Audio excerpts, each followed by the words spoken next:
Good evening. Of course, we are the Radio Twins. I'm CJ. I'm JJ, and this is the Radio Twins Experience. This is where we interview individuals who Make a major point in everyday lives, and they have something to offer the community. and we know that each person we interview has like he just said, a detailed past or what they're currently doing that could help the next person. And tonight we have Damon and Jamie Lynch. They're both into real estate. We're going to ask certain questions that most people probably would be a little nervous in asking about. But the first question I want to ask is, how did you get into it? Okay, so me personally, I got into real estate 9 years ago, and my sister was a real estate agent, and I just have a passion for always helping people solve problems. And a lot of people call me just to talk things through to try to figure out what the solution is for things. So through real estate, it allows me to do that, but I also have a passion for just real estate in general. Just the design of real estate. So I just love it. I love helping people. I love getting out and talking to different people and networking. So that's part of the reason why I got into real estate.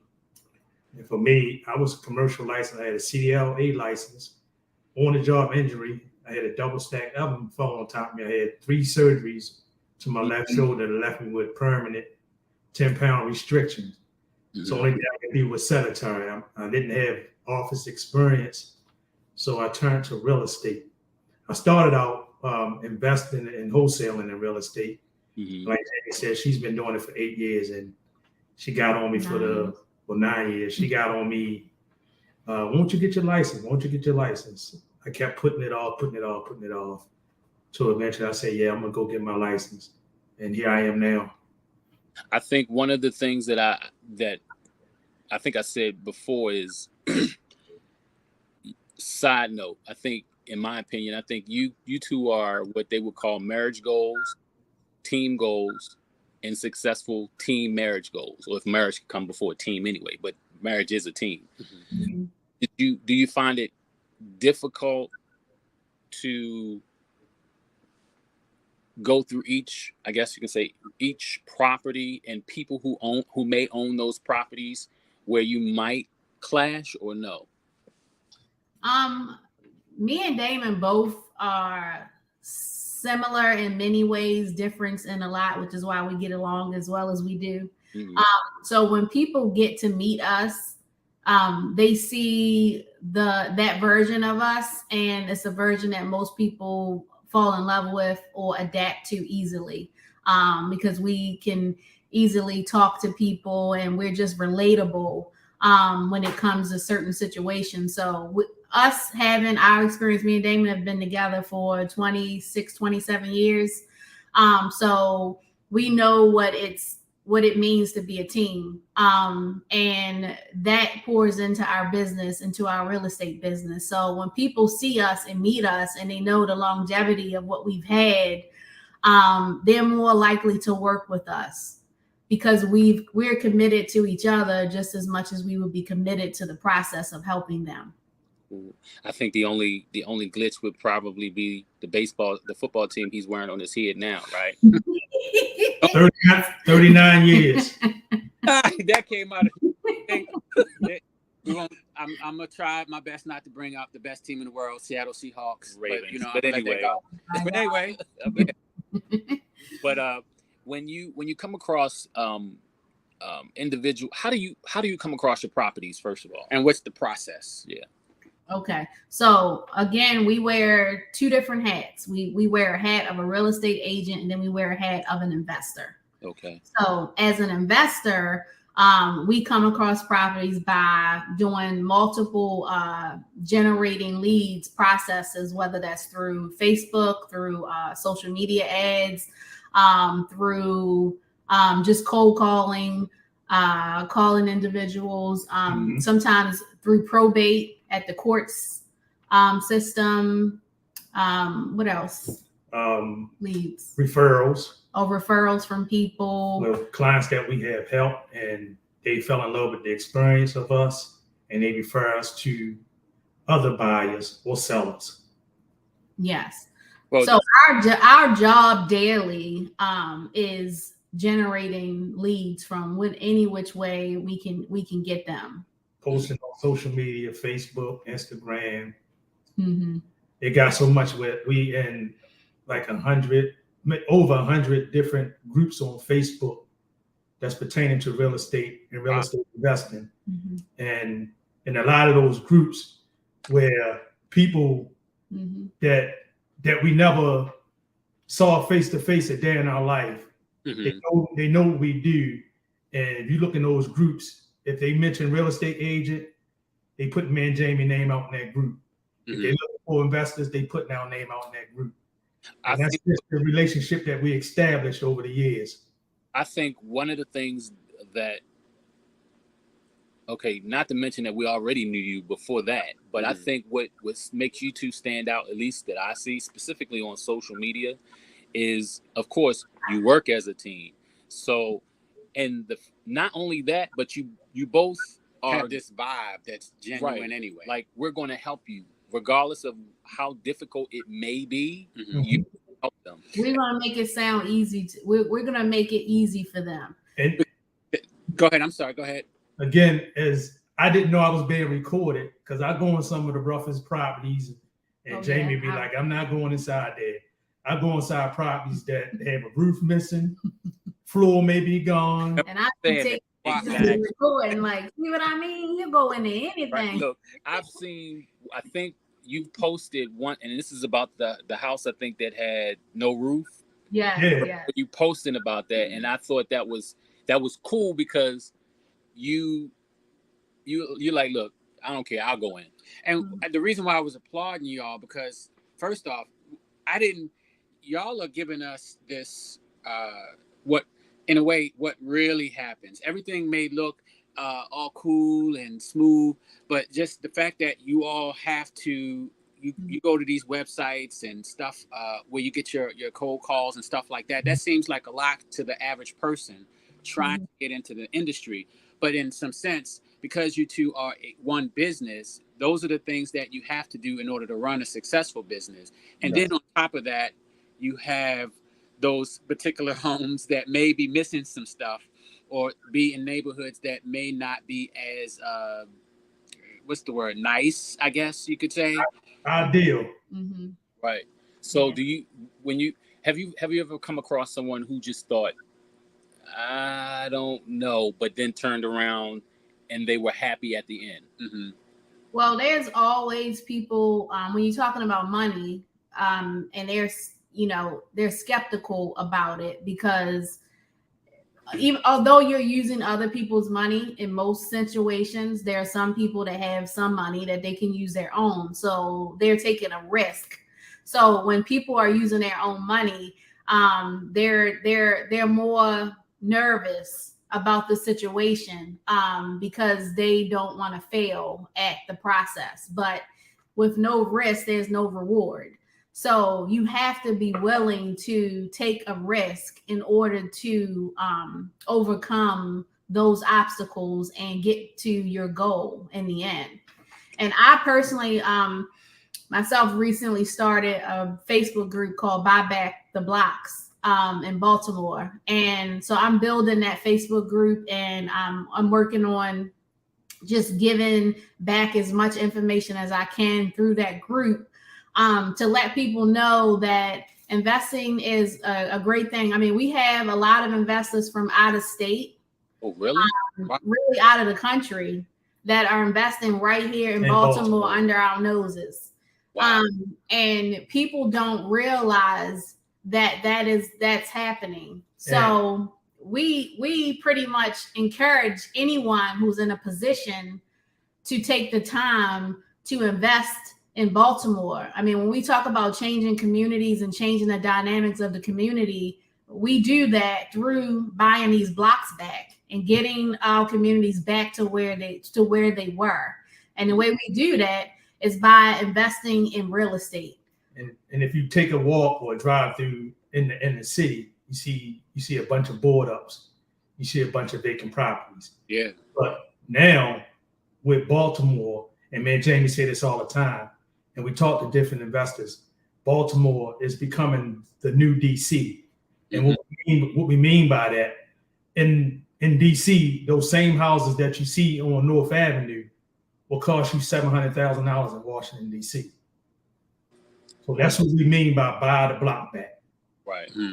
How do you, is it hard to, like if you have your eyes set on a particular property and then you call to find out who owns it or whatever the case may be, and you find out it's not someone who potentially lives in Maryland, but they live in another state or another country. How do you have different methods to reach these people. You can contact them through phone. If you can, skip trace that address to find phone numbers. You can search people on Facebook to try to figure out if you can make some connection, some family connection to know who it is that they may know who could get you in contact with them. A lot of properties in Baltimore are owned by LLCs because most people that purchase, especially investors, are buying in LLCs. So in doing that, you can certainly look up the LLC and try to figure out who owns that LLC and contact that person directly or their resident agent to see if they're interested in selling that property. Oh, okay. Do you find it much easier? Well, do you find it easier to deal with an LLC as opposed to, let's say, one person owns that property? I'm going to tell you that LLCs are investors for the most part. So they usually have their properties and they may be just sitting on it. They may have just bought it and holding on to it, just waiting for an opportunity to pour into it.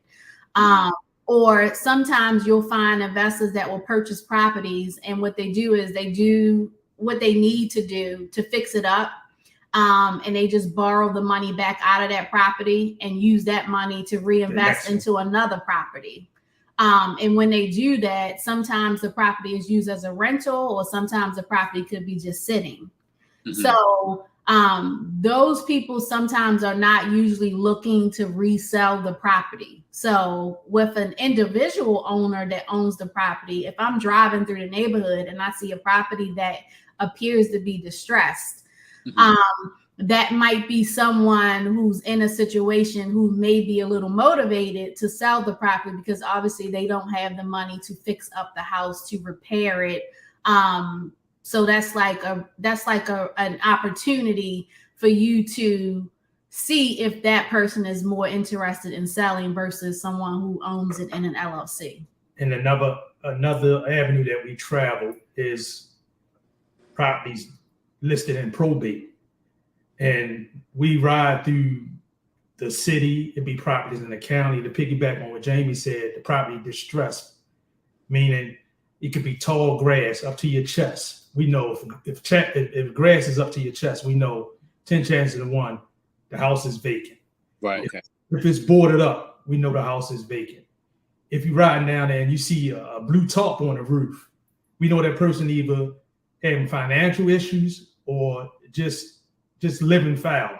So, hey, my question to you, Damon, what is your mindset when you see, like, let's say a blue tarp over the top, or for a fact when you go in, you don't know if you're going to be stepping on the floor or stepping into the basement? I mean, what's your thought process? Well, can I answer that?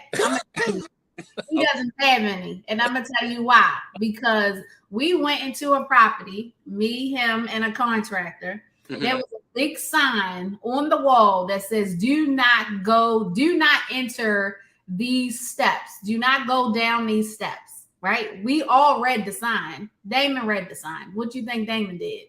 Went down the steps. But luckily nothing happened. The thing that gets me is you two have the ability to see I don't want to say like a gem. I don't want to say money, but you have the ability to see, like we possibly could see these houses and be like, okay, this house looks like you guys see the potential. Yeah, right. We see the potential. Yep. Yes. My hat's off. And the reason why we see the potential is because we're real estate agents.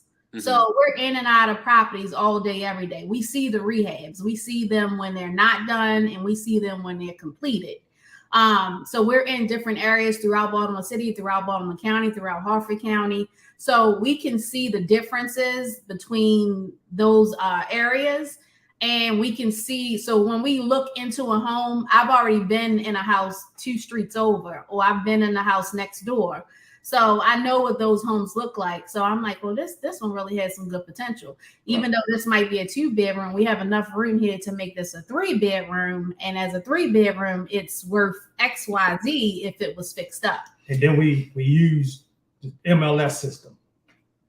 And we look at those properties and we go within a 0.5 mile radius, and we use a term called ARV. That's after repair value. So we know when we look at this house and it's in distress, know that the investor can sell his house for $300,000 because 3 months ago the house on this block sold for $300,000. And we compare the rehab. So we looking at it like if the investor put this rehab into this, and it may cost $100,000. The house may be listed for $150,000.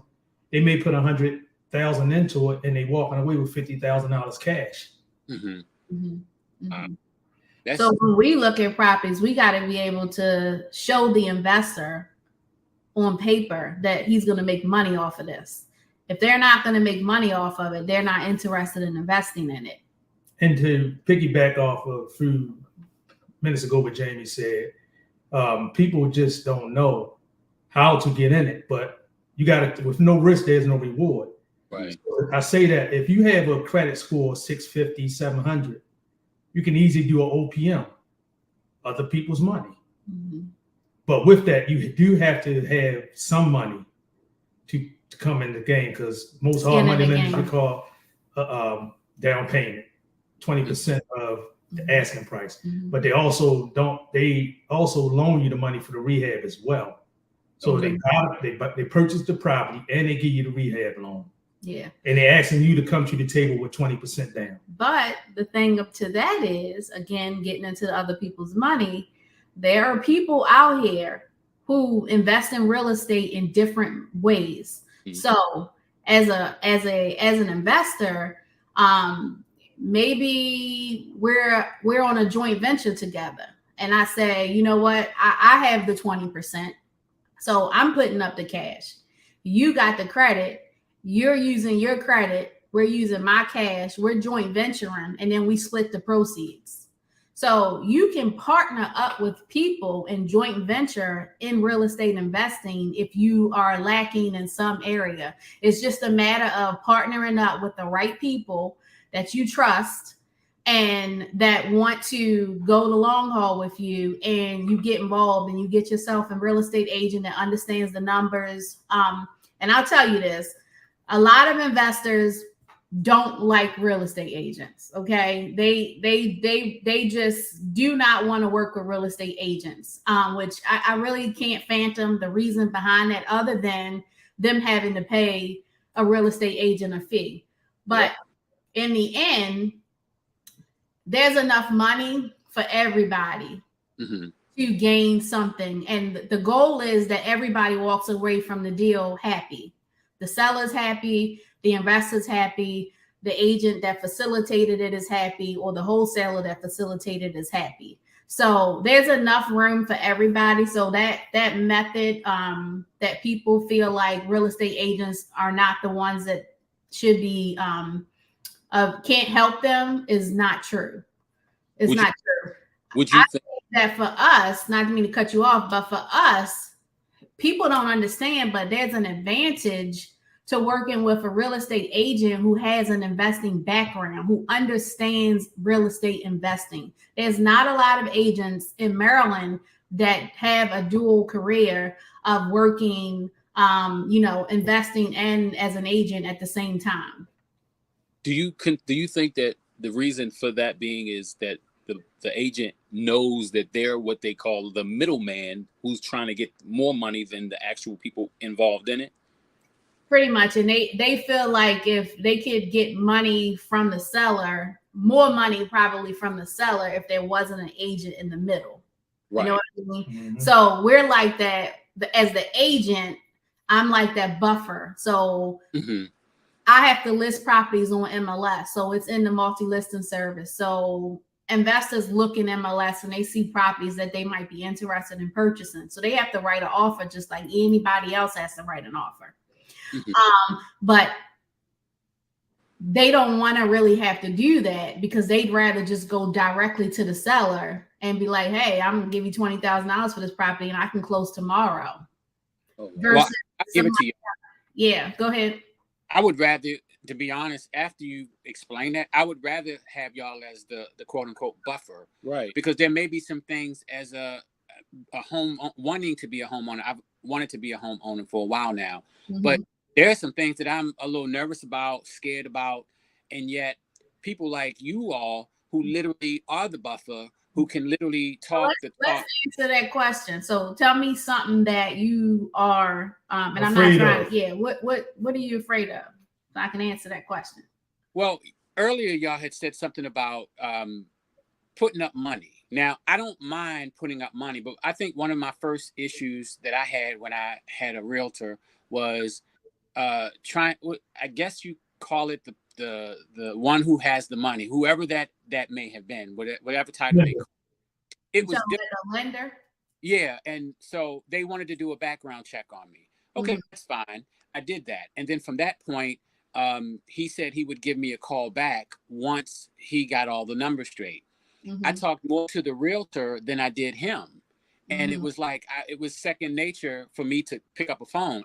Why am I calling to have you let me know what my score is financially? What am I up against? Blah blah blah. I never got that call, and then when I finally made contact with him, it was almost like, shoo, get away. I don't want to talk to you much. And that was the attitude that I got. So that kind of left a bad taste in my mouth. So I'm like, do I want to deal with both the realtor and the lender? Or, and again, you being the buffer would literally kind of squelch all of the negative that I would have and possibly explain to me as a person who wants to own a home, what's going to happen, what's going to go on, who's going to be contacting you, what you need to have money for, et cetera, because most home buyers like me are just like, I don't even want to deal with it. And y'all make it easy. Right. Yeah. We had one of the best lenders in the game. Shout out to Marcus Nolan. That we work with. Yeah. He's one of the best in the game. Cool. And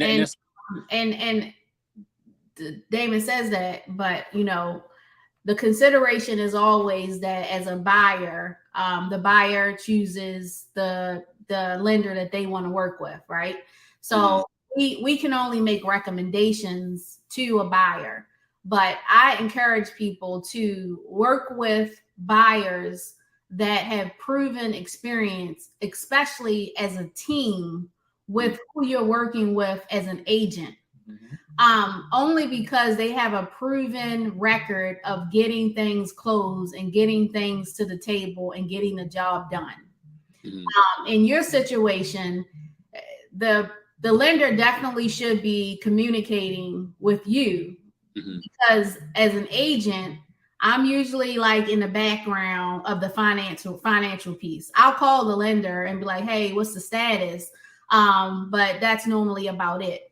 But for the lender should be communicating with you the entire time. And for me, I'm big on communication. So if I'm working with a buyer, the expectation is that the people that I'm working with work like me, operate like me, communicate like me. Right. If you're not doing that, then you can't be a part of my team. Right. Okay. So trust falls at that point. Right. And we have different lenders for different situations. Okay, and that's good. I think the reputation that you both have, if I'm a person looking to buy property and I trust you enough, and to me it seems like people trust you enough, if you mention your lender that Damon, for me being the buyer, I'm like, wait a minute, if I have a good rapport all of us up to this point with you two, it's like, wait a minute, then the person that because you don't just throw out names just to be throwing out names. It seems you have a history. You see what I'm saying? So it's like that makes it easier. And you two have a reputation, at least that I see on, and even before this whole business thing, know who you are, knew who you are, and you are the same way off camera as you are on. So the flip side of that, what would you say being the realtors and the home seekers that you all are, what do you think is the negative side of what you do? If there is one. Yeah, I'll tell you, like currently right now at the state, the way the market is, the part that's affecting a lot of agents right now is that buyers think that right now is not a good time to buy because of the interest rates. Yeah. I hear that on the news all the time. Yes, so but do you agree? What I say to that is now is a good time to buy real estate, because what people have to understand is COVID has people thinking that the normal interest rate is what COVID rates were. But people aren't considering what the interest rates were before COVID. And if you go back and you really check the history of the interest rates, they will see that these interest rates now are still good interest rates. I'm writing notes. Yes. And over time, you have the option, if the interest rate should drop to this miracle low of 2 or 3% interest rates again, like they were during COVID, you can refinance. Mm-hmm. But to not buy now, not knowing the state of the market, the house that could cost you a lot more money later when the interest rates are lower. Because see, if interest rates are going to go up, then the value is going to go down and vice versa. So you kind of have to come into the market when you can fit in. And people have to understand that your finances change, your income could change, your debt can change. So all of these things that you're waiting on this one thing, interest rate over here, but 6 other things could be in front of you. And those things could prevent you from becoming a homeowner. So you take that opportunity to become a homeowner when you can. And I say this to those people that's concerned about the interest rate and buying a home. You're gonna go to a car dealership that's gonna charge you 20% in interest, and you're not worried about that. Right. But when you pull off the lot with that car, the value doesn't drop so much. Right. Good point. One thing about real estate, the number's going to go up. Yep. It's going to appreciate. It's not going to depreciate. Mm-hmm. So why am I going to invest in a Bentley to ride around Baltimore City when I can buy a home that's going to build generational wealth for my kids, my grandkids? Mm-hmm.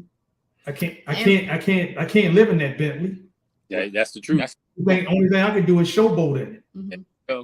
That's why one of the things that I tell my clients all the time when I meet with them, my only thing is, and what should be most important to people is, what is that monthly payment, right? Yeah, so, yeah. Don't come and say, oh, I want a $500,000 house, because you might not want a $500,000 house payment. So if the interest rate is a number that is high to you, your payment is still connected to that interest rate. So what you can financially afford is what you can afford. So don't let that be the reason that you not purchase a property because of that interest rate. Because again, that interest rate could go up. It could continue to increase and continue to increase. And then you'll be saying, oh, I wish I would have done that in 2023. You know what I mean? Yeah. When it was 6% or 7%, but now it's 8% or it's 9%. I mean, interest rates have been high as 14% at some point in time, and people still purchased homes back then in the 80s.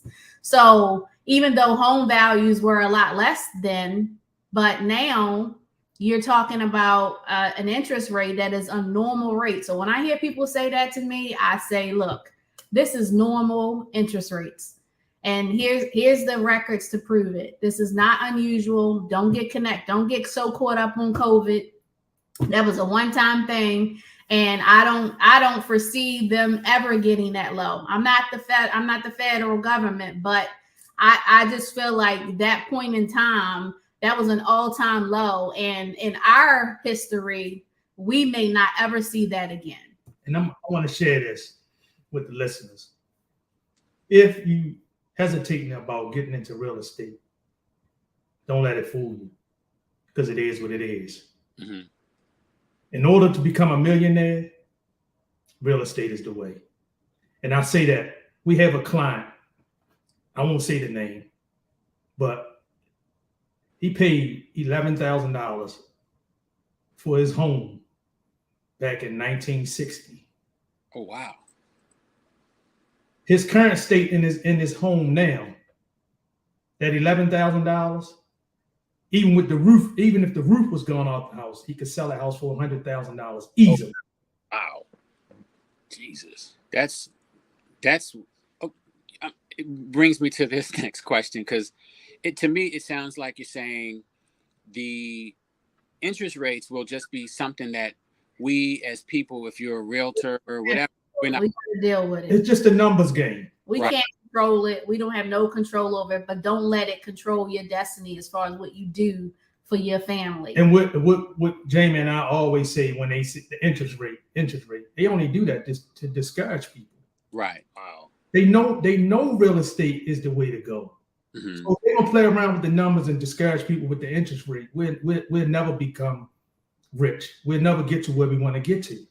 And that was my number one reason. I was just like,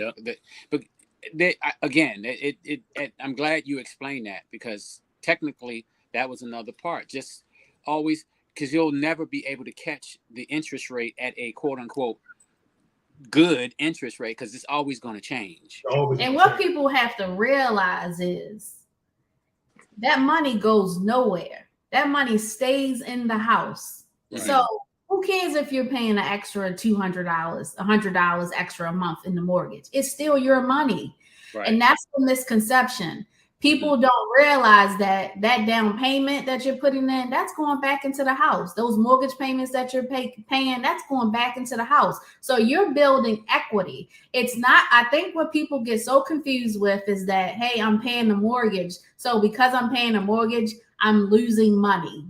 You're not losing money. You're saving, you're investing in real estate. And as long as that property appreciates, you're building equity. And with that equity, you can change your life. You can borrow that equity from the property. You can use that money to invest it into another property. So there's different things that you can do, but people have to understand that you're basically putting that money back into an account for you to have in the future. This is a 30-year mortgage for most. Some people may do it in 15, but 30 years. Don't look at it in a window of 6 months.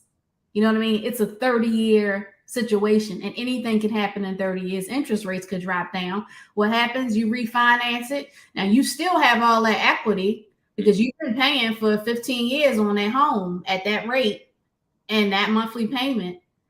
But then that interest rate drops and you just end up refinancing, and now you have a lower monthly payment. And you're still paying that same money back into the house, but it's just you're paying less. Right. And this help people understand how much of an impact the real estate is. Like Jamie said, it's a game. It's a numbers game. Now, like she said, with the equity, you have somebody that may have a property that's worth $500,000. They take some equity out that house. Case in point, we had a property that we were selling for a client. She didn't want to list it on market. So we sold it off market to another investor. This investor reached out to us and said, we interested in this property. We want to pay cash for it. They did pay cash for it, but they did a HELOC loan. HELOC, H-E-L-O-C. Home equity line of credit. Equity line of credit. Okay. The only thing they did was take the equity out their home to purchase the property that we had, and they went in and did a little fixing up. Mm-hmm. They bought the property from us for XYZ, and they put it on the market for XYZ. So they made their money back plus a $50,000-$60,000 profit. Oh, okay. Good. Y'all make it sound so easy, right? I think most people don't understand. And the seller was completely happy because the seller got what they wanted, right? Yeah, and that's another thing what we do. Our sellers come to us. They tell us the numbers. We want XYZ for our property. We go back. We get to our computer and we do what is called a seller's net sheet.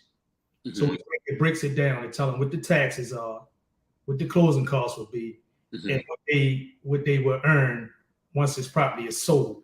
So they know at the end if they have a $100,000 mortgage, but they're getting $300,000 for the house. So now they know, okay, I'm getting $200,000 once this house sold. Mm-hmm. And that's what you call equity. That's the equity. Mm-hmm. So for an investor, what they do is they're looking for homes that have equity in it, right? Mm-hmm. So I see a house, the house is in bad shape. Because it's in bad shape, I might only pay $50,000 for it. But I know the house next door just sold for $260,000. So that $50,000 house has the potential to gain that $260,000 if you put the right rehab in it. Right. Okay. That's the thought process of an investor. Cool. Because they're basically, doubling their money, sometimes tripling their money, depending on what it is. But again, there's so many different ways to skin the cat in real estate. There are a lot of people out here who want to invest in real estate, but they just want to do different things. Some people will just put up your earnest money deposit for you. Some people will pay your deposit for you. Some people will just want to be on the deal and will fund the whole rehab for you. Right. There are different scenarios of what people can do to really help you accomplish your goals in real estate if you want to truly get into real estate. And I kind of got off topic, and I was speaking on the probates. Yeah. And probates are properties where the person is deceased. Oh. So with a lot of these, we ride the city, we ride the county, we see these properties that's distressed. We get the address, we go back home, we look it up, we go on the register of wills, and we find out this person is deceased. Wow. So in some cases, it'll tell you who the personal rep is. In some cases, that's why there's a lot of vacant properties in Baltimore City, because people is sitting out there where their loved ones done had property and it's vacant right now, and the roof them fell in, termites ate it upside down, and they just don't know what to do. So with us, we know the probate process. We know how to have that person contact the probate court. Yeah, how to help them maneuver. We can walk them through step by step on what to do, how to get the property sold, and the money from the proceeds will go into an escrow account where the heirs can split XYZ. Mm-hmm. Oh, that's good. Mm-hmm. Now, I'm gonna ask you a few questions. Like, one is, what's the best and worst thing about what you both do? Okay, wow.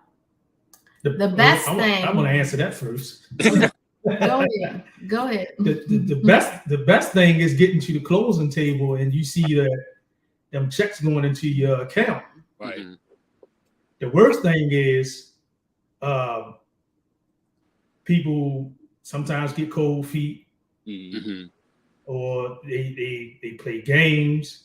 I mean, I'm not gonna say play games because at the end of the day, we work for our clients, but sometimes we out here 8, 9, 10 o'clock at night showing properties. Right. Oh, wow.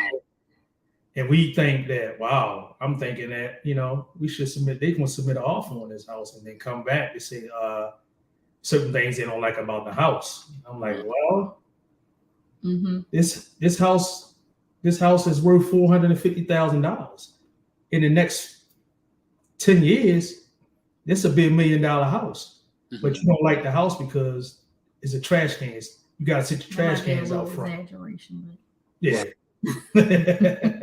It's just an example. I know. But for me, I think the worst part of it is it's not that people don't respect real estate agents, but they don't really give real estate agents the credit that they deserve. Mm-hmm. It's not an easy job. people think, oh, you're just a real estate agent. Oh, you just push paper. No, there's a lot of liability that comes along with being a real estate agent.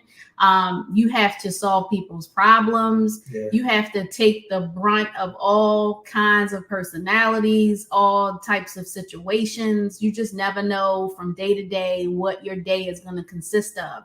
You are responsible for making sure that people can accomplish their goals. And you're trying to prevent something bad from happening, a deal falling through.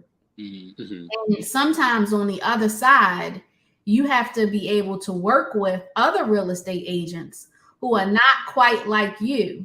So sometimes there's clashing, people's attitudes are not the greatest. And it makes the job hard when it doesn't have to be. You got some lazy agents out here that want you to do your work and theirs. Yeah, don't answer their telephones. Well, y'all, I want to commend y'all because technically you've done in 40 some odd minutes, you have literally kicked away all of the negative that I had in my head, probably for the last maybe 6-7 months. I'm serious. And that's, no one's been able to explain all of the negative vibes that I've gotten without the BS. Yeah, and you literally told me the truth, and now I feel at least a little bit better, and I know what to look for, how to look for it, what to expect, etc. So I thank y'all for that. I can tell you there is so much more. There's so much more information. We could be on here for hours. Yeah, we really, really could. Like, it's there is so much information when it comes to real estate, and people charge thousands of dollars for the information. So sure. Possibly in the future, could we interview y'all again? Of course. Anytime. Of course. Of course. I'm gonna say we like to play. It's like a fill in the blank. You tell us what you think. It's like a quick five or six quick question. If comes, it's good. But the first thing that comes to mind for both of you, right? Okay. I could never have predicted success. I like that, Jamie. Oh, you waiting for me to give you? Yeah. I could have never predicted that I would have left my corporate job. Wow. Oh, wow. I didn't know that. Okay. That you hear that every day, and people are always, I shouldn't have left, and this happened, and that. Okay. But you took a chance on yourself. That's what. Trust me. And yes, I did. The key to happiness is communication. I would have probably said the same thing. Okay, good. You will never regret leaving my job because I refuse to regret it. I wake up every single day to grind constantly to prove to myself that I made the right decision. What was the question? You will never regret marrying my wife. Oh. He always has the right answer. But you might wish you had. Might wish you had a Bentley. Might wish I had $1 million. It's coming. Yeah, there you go. I like that. I like y'all thinking. Again. Speak that in. All right, I'll say that $1 million. Hey, boost it up 2 or 3 million. Yeah. Well, I always say if you're gonna set a goal, let it be a little realistic, and then you can increase it later. So okay, that's a good idea. Yeah, be realistic. Yeah, was like the first, but it says the biggest risk I ever took was. Yeah, me was leaving my job. Wow. Becoming a real estate agent. Were you nervous about doing it? I was. Yes, he was, and he tried to drag his feet. I was. I told you I was doing investing in wholesaling for a minute. Oh, okay. And Jamie kept pushing the button. You need to get your license. You need to get your license. You need to get your license. Which I'm glad I listened and did. Took me maybe 6 months. But well, I can say that during the time where I'll take that back, because during the time when Damon started to take the test, your dad had passed away. Yes. So because of that, that kind of slowed things down with him getting. But I was like pushing him, like, look, you done already started this. You need to get on there, and let's get this done and get it over with. And then he got tired of hearing me, and eventually he was like, you know what, I'm gonna do it this week, and he did it. Passed the test the first time. And what did it for me is because when Jamie kept saying, you know, eventually I'm going to leave my job, and I'm going to need you to fill in for me, like going to these properties. Like we do everything together in real estate. Okay. Even in our own personal lives, right? I mean, you guys know, like you see Jamie, you see Damon, right? Exactly. That's fake. That's real. You know, that's been us the entire time for 27 years. I gotta bring up an example that Damon posted. I think it was Damon or it was you, Jamie. Mm-hmm. That y'all went to visit a property, and the person that you were supposed to meet there, I think they knocked on the door, wanted you to unlock the door, and didn't know that Damon was sitting outside. That's teamwork. Yes. I was at a property, and I was waiting for my client to come. Damon was sitting in the car. Of course, the person didn't know. And the guy got out of his vehicle and started to proceed to the house. And when he got to the house, now by then I can see him. So I walked to the front door and I put the lock on the door, because I'm like, I don't know if he's going to come and try to turn the knob or what. Right. So he came up there and he's like, do you live here? That's what he asked me. He said, do you live here? And I was like, what do you mean? Now he can see there's a sign in the door that the house is for sale. He's like, oh, I want to know, are you the owner? And I was like, so the whole time I'm looking, because I'm like, is Damon like looking, like, is he paying attention to what's happening? Sometimes I may be on his phone, looking at my phone, looking at something, but by this time I was up looking, I was watching. So as I see him walking towards the house, I'm already taking my seatbelt off and getting out the car. Mm-hmm. So I'm immediately walking towards him now. So when he seen me coming out his peripheral, he see me. First thing he turned around and said, "Are you the owner? Are you the owner of this house?" But I knew he was up to no good. So my response was with the HELLU1. Right. Mm-hmm. So he immediately got in his car and pulled off. And keep that in mind, people. When you if you see her, he's around. Right. If you see him, she's around. No questions. Period. No question. Open houses, we're together. Like, we're in this together for the long haul. So I just want to mention that I do have an open house coming up on Sunday from 11 to 1, I believe, at 6314 Eleanor Avenue. It's a 3-bedroom home, 1.5 bath. It's beautiful, Cape Cod, in excellent condition. The seller took great care of the property. So we'll be hosting an open house on Sunday for that property, to looking for a buyer. And I also have another property that I'm hoping to put on the market by the end of next week. 712 Rainbow Court. Yeah, 712 Rainbow Court in Harford County, which is a beautiful split level foyer. Spacious. Yes, very spacious. Has 4 bedrooms, 3 bathrooms. It's not quite ready yet to hit the market, but we're working on it, and timeline, we're hoping to have it on the market by the 20th.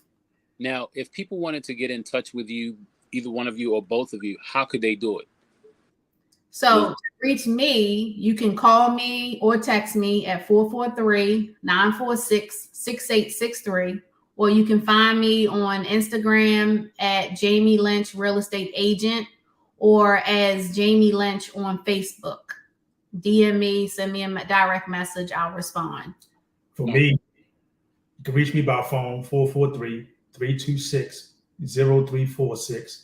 On my Facebook business page is True, TRUE, the number 2, real estate at outlook.com. Okay, that's what's up.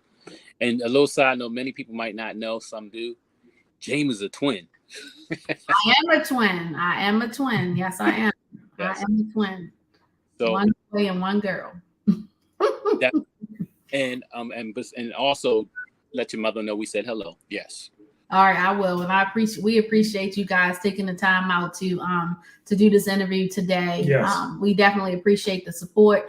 I just like to thank people in general. Like we have a lot of people that are behind us and rooting for us and helping us to achieve our goals. Damon and I know that we can't do it by ourselves. We operate off of referrals. So as long as we're out here doing our part and treating people well and taking care of people, then people will take care of us. That's the truth. That's what we are with it.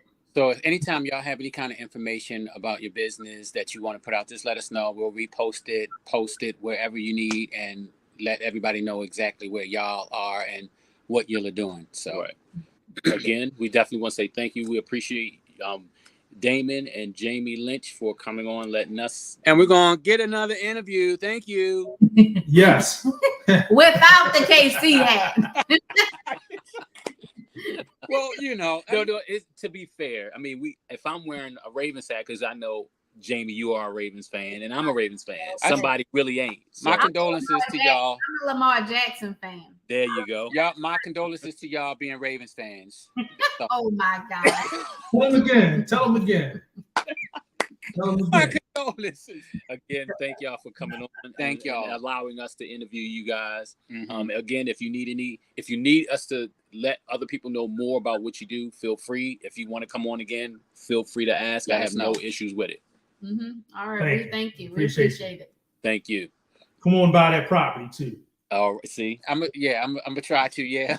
Make it happen. I definitely will. Like, stop talking. Yeah, I know. Do it sooner than later.